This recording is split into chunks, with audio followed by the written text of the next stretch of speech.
last night was CM Punk's debut in the octagon at UFC 203.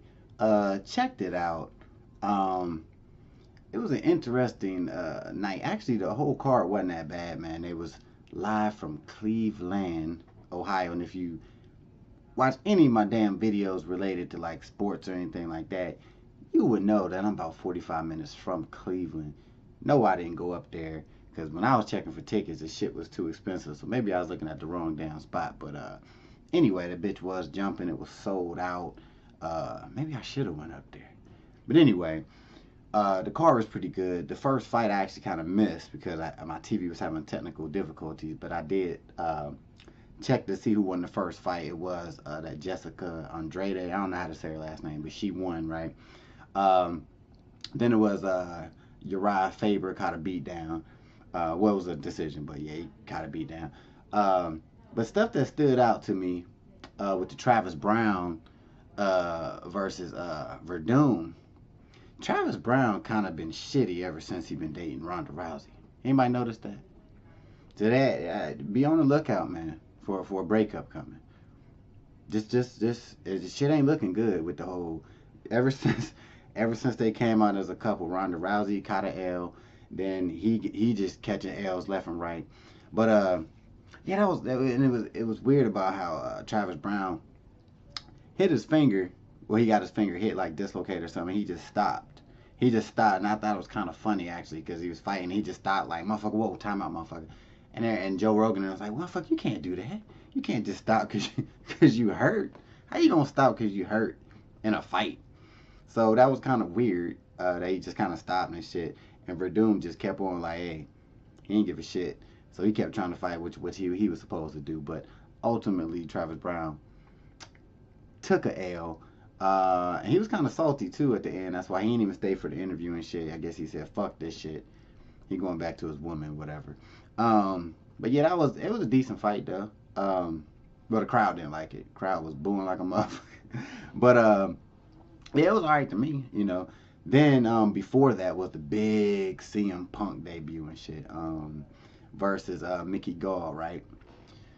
First of all, Mickey Gall was talking a lot of shit before the fight. Mickey Gall was saying he was gonna whoop CM Punk's ass. He's like, CM Punk ain't on my level. CM Punk ain't about shit. Blah blah blah. So CM Punk lately, like especially on the embedded, CM Punk was kind of like insinuating that he was gonna put some work in. That he wasn't going out like no bitch. You know, he's CM Punk from the WWE and shit, right?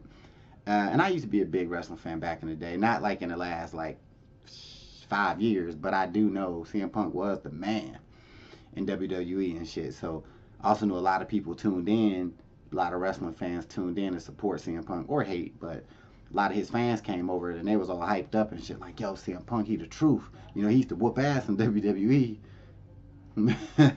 And he got in there, man. It was kind of, I don't want to say sad, but he almost looked like a dude just kind of like off the street, like no real training and shit. And dude just whooped his ass.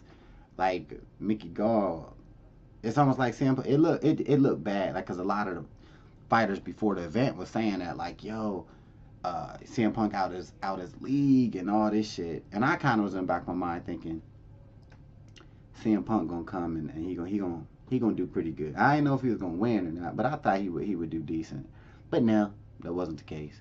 And the main event, Stipe Miocic, I think that's how you say his name, versus Alistair Overeem. And Overeem, man, I like the way he talk and shit, man. He come off like a scary motherfucker, he do. You know, the way he talk real subtle, but he's all big and shit. He's, you know, I think that,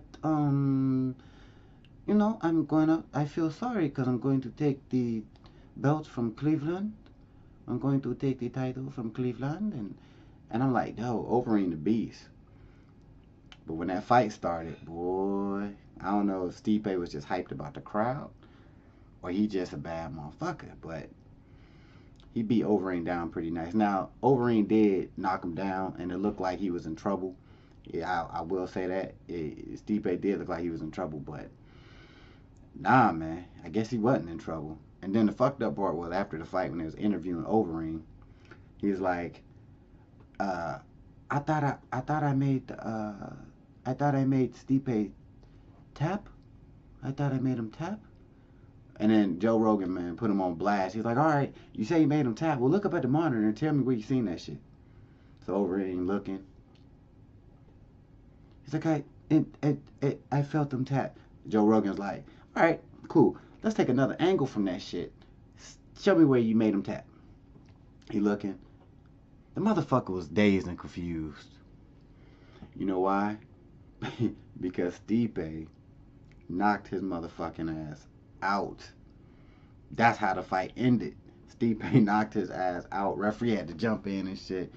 And he was all confused, man, at the end. Maybe he did think that he had made him tap 10 minutes earlier. No one knows.